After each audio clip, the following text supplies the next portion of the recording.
स्वागत है आपका आज की क्लास में। तो यह आपका पॉलिटिकल साइंस का थर्ड लेक्चर है। पिछली जो क्लासेस हुई हैं उसमें आप लोगों ने राज्य के बारे में देखा है और राज्य की उत्पत्ति के सिद्धांत, उनमें से कौन कौन सिद्धांत है उनको देखा है। उसमें पहला सिद्धांत देखा था कि राज्य की उत्पत्ति का दैवीय सिद्धांत, उसके बारे में हम लोग पढ़ चुके थे। आज का जो हमारा टॉपिक है वह है राज्य की उत्पत्ति का शक्ति का सिद्धांत। जैसा कि कल मैंने बताया था, अलग अलग विचारक हुए, अलग अलग थिंकर्स हुए, उन्होंने अपने अपने विचार दिए और उनको उनकी विचारों को एक अलग अलग श्रेणी में रखा गया। ठीक इसी तरह से राज्य की उत्पत्ति का शक्ति का सिद्धांत भी कुछ विचारकों ने दिया। अब इसके बारे में आज हम लोग पढ़ेंगे। तो पहली बात यह आता है कि इसमें एक टर्म देखिए, मेन क्या है? शक्ति। शक्ति का मतलब पावर। बताइए, जिसके पास शक्ति हो, कोई आजकल भी कहता है ना कि शक्ति हो तो एक करके दिखा दो। ठीक, तो उसी से संबंधित है। तो आज हम लोग देखेंगे कि इसी को जब शक्ति कहता है कि तुम्हारे पास पावर है तो कह दो, इसका मतलब वो अपने बल को प्रदर्शित करना चाह रहा है। इसलिए इसको बल का भी सिद्धांत कहते हैं। क्या कहते हैं? बल का सिद्धांत। बल का सिद्धांत। अब मान लीजिए कोई व्यक्ति अगर आपस में एक दूसरे से बल की बात कर रहा हो तो युद्ध तो होगा, लड़ाई तो होगी। ठीक, तो इसलिए इसे युद्ध का भी सिद्धांत कहा जाता है। किसका सिद्धांत? युद्ध का सिद्धांत। अब इसमें प्रश्न क्या पूछता है कि इसके प्रतिपादक कौन थे? तो पहले उनके प्रतिपादक देख लीजिए, फिर समर्थक देखेंगे। तो इनके प्रतिपादक ओपेनहाइमर ओपेनहाइमर थे। हाइमर। और इसके समर्थकों में समर्थक ह्यूम, ट्राटस्की,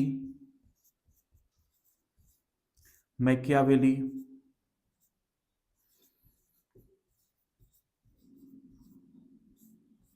वॉल्टेयर,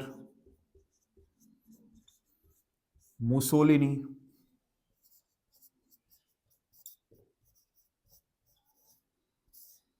हिटलर, और भी बहुत सारे लोग हैं। और भी बहुत सारे लोग इसके क्या है? समर्थक हैं इस विचार के। हम लोग देखेंगे इनके विचारों को कि आखिर में इन्होंने कहा क्या है। ठीक, तो देखिए, ओपेनहाइमर जो है, इसके जो प्रतिपादक हैं, उनकी एक बुक थी जिसका नाम था राज्य। जिसका नाम था राज्य। उन्होंने सबसे पहले शक्ति के सिद्धांत के बारे में लिखा। क्या बुक का नाम था इनका? राज्य। और क्या लिखा इन्होंने? इन्होंने कहा कि राज्य एक वर्गीय संगठन है। क्या? एक वर्गीय संगठन है और जिसका जन्म किससे हुआ है? युद्ध से। कैसे? इसको जरा विस्तार में लोग समझते हैं। ठीक, यही बात डेविड ह्यूम साहब ने भी कही। एक ब्रिटिशर्स थे, एक ब्रिटिश नागरिक थे, ये पॉलिटिकल थिंकर थे, ये भी फिलोसफर थे। इन्होंने क्या कहा कि शक्ति का सिद्धांत तब आया होगा, किसके? राज्य के शक्ति का सिद्धांत। इसका मतलब राज्य की उत्पत्ति की बात चल रही है। ठीक, तो राज्य की उत्पत्ति का, शक्ति का सिद्धांत तब आया होगा, राज्य तब आया होगा जब किसी एक विशेष वर्ग में कोई एक व्यक्ति शक्तिशाली बनकर उभरा होगा और वह अपने अनुयायियों पर अपना रौब जमा के और शक्ति का प्रदर्शन किया होगा और उसको अपने अधीन किया होगा। किसको? अपने अनुयायियों को। यह बात किसने कही? डेविड ह्यूम साहब ने कही। ठीक, इनका मैंने बताया है कि इन्होंने कहा कि यह एक वर्गीय संरचना है जिसका निर्माण शक्ति से हुआ है। इसका मतलब जरा अब प्रैक्टिकल रूप में थोड़ा समझिए। ये तो हो गई किताबी बात है। इसका मतलब जब समाज रहा होगा, बहुत सारे लोग एक जगह पे रहे होंगे और उनमें से, जैसा कि मैंने बताया पिछली लेक्चर में भी, राज्य जो है वो सुप्रीम पावर है।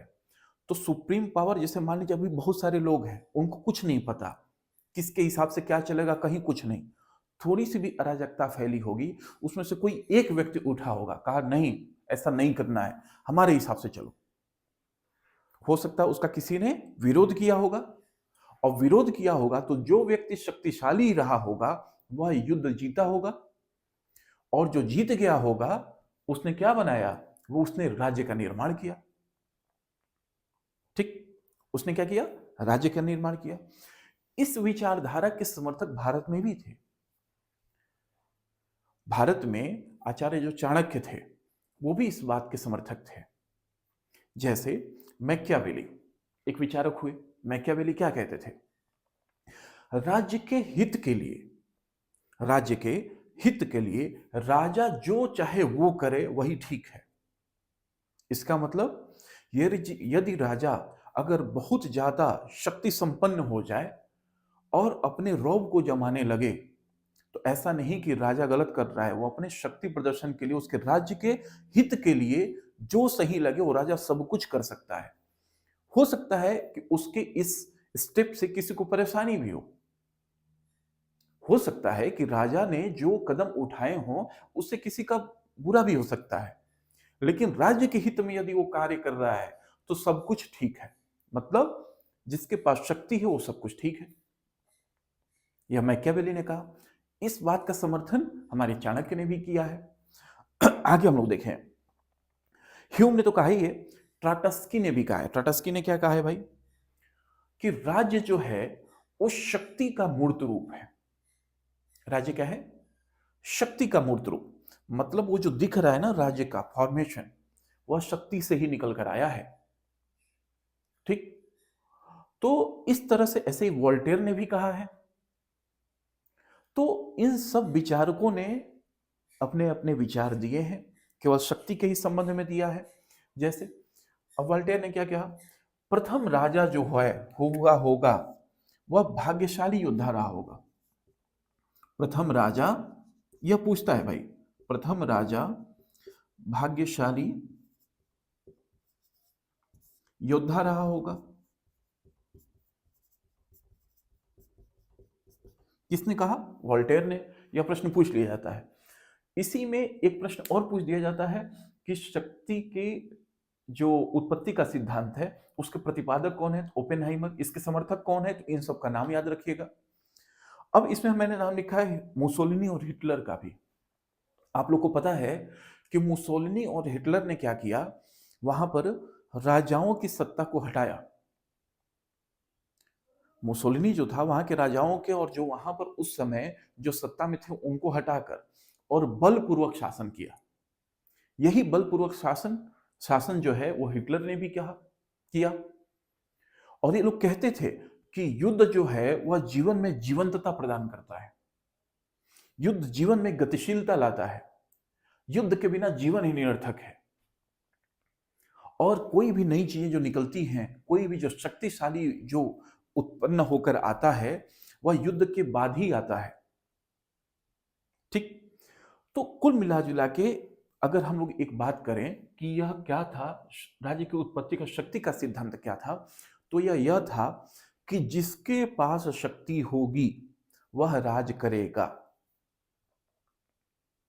उसी से जिसकी जो सबसे पहले जो सबसे ज्यादा शक्तिशाली रहा होगा उसी ने राज्य का निर्माण किया होगा।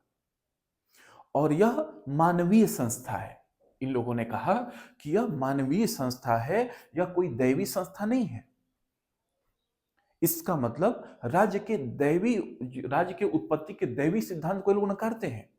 और ये लोग क्या करते हैं, कहते हैं कि नहीं, दैवी वो क्या बोलते हैं, प्रभाव से राज्य नहीं बना है, ये हम लोगों के बीच में जो ज्यादा शक्तिशाली रहा उसने इस राज्य का निर्माण किया। अब एक ग्रीन साहब हुए, ग्रीन हरे से याद रखेगा, यह इसके विरोधी भी थे इस विचार के। देखिए कोई भी विचार आता है, आगे हम लोग पढ़ेंगे, थीसिस, एंटीथेसिस, सिंथेसिस, ऐसे बहुत सारी चीजें आएंगे आगे, तो हम लोग समझेंगे कि और क्या होता है ये, कि अगर अगर कोई भी एक मत आता है तो उसका विरोधी मत भी आता है, उसका लोग काट भी करते हैं। ऐसे ग्रीन साहब हुए और भी बहुत सारे विचारक हुए। उन्होंने कहा कि यह कोई बहुत अच्छी बात नहीं है कि शक्ति से अगर आपने राज्य का निर्माण किया होगा, और ये प्रैक्टिकल भी नहीं लगता है। उन्होंने कहा यह प्रैक्टिकल नहीं है, शक्ति के बल पर आप कितनों को शासित कर लेंगे। तो उन्होंने कहा यह युद्ध और शक्ति के बल पर राज्य का निर्माण नहीं हुआ है ना। तो इसके अगर विरोधियों में अगर कभी पूछते कि किसका नाम आता है, तो उनका नाम आता है ग्रीन। ग्रीन, हरे से याद रखिएगा, इनके विरोधियों में आते हैं। मतलब युद्ध होगा, खून बहेगा, ठीक, लाल रंग का उसका विरोधी मान के चलिए ग्रीन, हरा। इस तरह से चाहे तो आप लोग याद कर सकते हैं। तो जैसा मैंने बताया, मुसोलिनी और हिटलर ये भी शक्ति को बहुत ज्यादा समर्थित करते थे, है ना। तो ये था आपके राज्य की उत्पत्ति का शक्ति का सिद्धांत। इसमें देखेंगे बीच में आप आएंगे ना थ्योरी में, तो इसमें बहुत सारी इसी बातों को अलग अलग तरीके से कहा गया है। क्योंकि चाहे ह्यूम साहब हो, ट्राटस्की हो, मैकियावेली हो, सब चीजों ने, सब लोगों ने एक ही चीज को कहा है, कहने का तरीका दूसरा है। लेकिन आपको बहुत समय मैं नहीं लूंगा, मैं बस यही कहूंगा कि इन लोगों ने बस शक्ति को केंद्र में रखा है और कहा है कि जो मानव ज्यादा शक्तिशाली था उसने राज्य का निर्माण किया, इन ए नटसेल। एक लाइन के बाद आप यही समझिए, यही इन्होंने कहा था। ठीक, तो ये था आपके राज्य के उत्पत्ति का शक्ति का सिद्धांत। अब आगे हम लोग इसके समाजवादी सिद्धांत के बारे में पढ़ेंगे, है ना, परिवार का सिद्धांत। ठीक, तो आज के लिए इतना ही। Thank you so much.